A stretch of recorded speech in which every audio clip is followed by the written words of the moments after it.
Syllabus में है एकांकी। तो एकांकी के कुछ महत्वपूर्ण प्रश्न हैं जिस पर हम चर्चा करेंगे। आपका प्रथम एकांकी जो है वो है उत्सर्ग एकांकी। ठीक है, ये एकांकी जो है डॉक्टर रामकुमार वर्मा का है और इसके डॉक्टर रामकुमार वर्मा ने, अब हम ये देखना है आपका जो आज प्रश्न पर चर्चा करेंगे वो है कि उत्सर्ग एकांकी का जो नामकरण है वो किस तरह से सार्थक है। ठीक है, उसकी क्या सार्थकता है कि डॉक्टर रामकुमार वर्मा ने अपने एकांकी का नाम उत्सर्ग ही क्यों रखा। अब आपको पता है कि उत्सर्ग का मतलब क्या होता है, त्याग। तो इस एकांकी के माध्यम से हम कैसे पता चलाएंगे कि इसमें त्याग की भावना है, क्योंकि इसकी कथा वस्तु देखेंगे ना, तो इसकी कथा वस्तु में क्या है कि एक वैज्ञानिक है जो डॉक्टर वर्मा ने वैज्ञानिक की पृष्ठभूमि पर ऐसी कथानक की जो सृष्टि की है। जो वैज्ञानिक है वो आविष्कार करता है, उस पर वैज्ञानिक आविष्कार पर प्रेम की जीत दिखलाई गई है। इसमें जो मुख्य पात्र है वो डॉक्टर शेखर है। वो ऐसे यंत्र की खोज करता है जिसके माध्यम से जो मृत आत्माएं हैं उनको बुलाया जा सकता है। कैसे? सदेही, मतलब शरीर सहित बुलाया जाता है, सबके सामने बात की जा सकती है। डॉक्टर शेखर की जो प्रेमिका है वो जो छाया, उसकी मृत्यु इसलिए हो गई कि शेखर अपने मित्र की विधवा पत्नी जो है और उसकी पुत्री की सेवा में लगा रहता था, जिसके कारण वे अपनी प्रेमिका छाया से विवाह भी नहीं कर सका।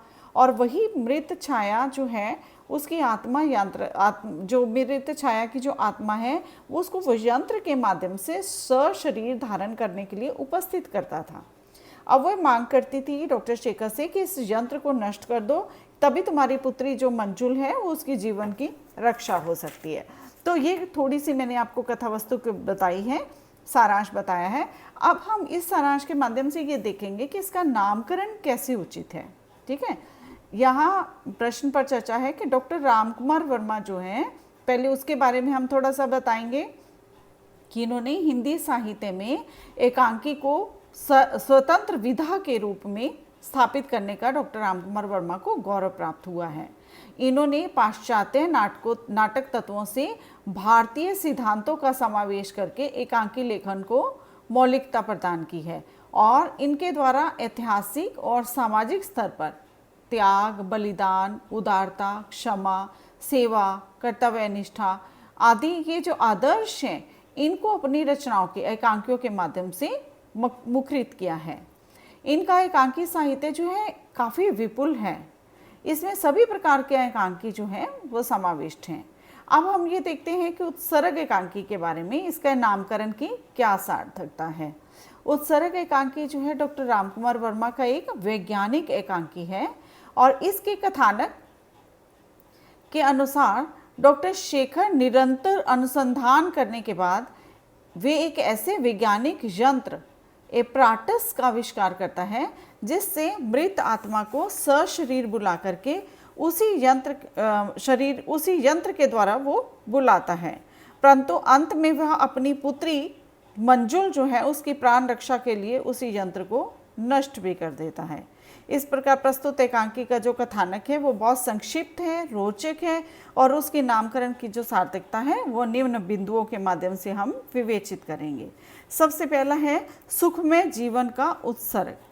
इस एकांकी में ये चित्रित किया गया है कि डॉक्टर शेखर को अपने वैज्ञानिक अनुसंधान और नवीन यंत्र के आविष्कार के कारण इतना समय भी नहीं मिलता कि वह अपनी प्रेमिका जो है वो छाया को कुछ समय दे सके और उससे विवाह करके सांसारिक सुखमय जीवन यापन कर सके। छाया जब भी डॉक्टर शेखर के समीप आती उसे अपने काम में व्यस्त देख करके वो चली जाती। इस प्रकार डॉक्टर शेखर जो है वे अपने वैज्ञानिक आविष्कार की धुन में अविवाहित रहते हैं। इसी से आत्मसंतोष वो कर लेते हैं कि उन्होंने जीवन में कुछ विशिष्ट कार्य किया है।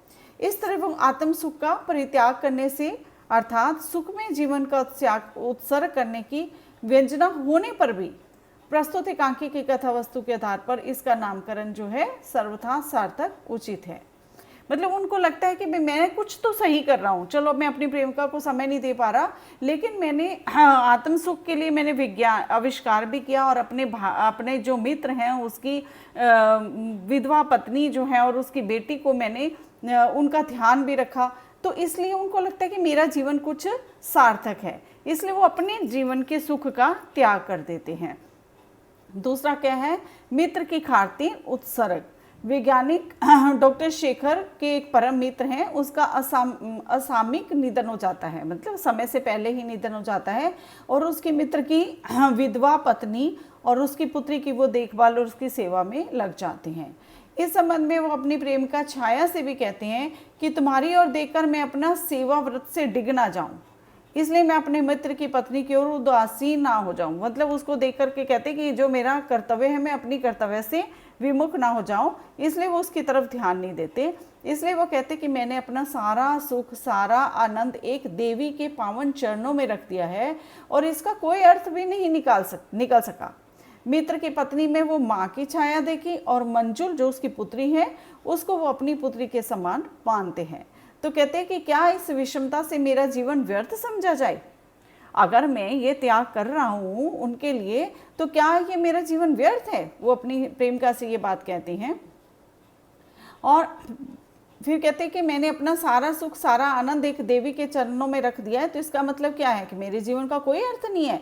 मित्र की पत्नी में मैंने माँ की छाया देखी और उनकी पुत्री जो मंजुल है उसमें अपनी पुत्री की, तो इस तरह मेरा जीवन कोई व्यर्थ नहीं जाता गया।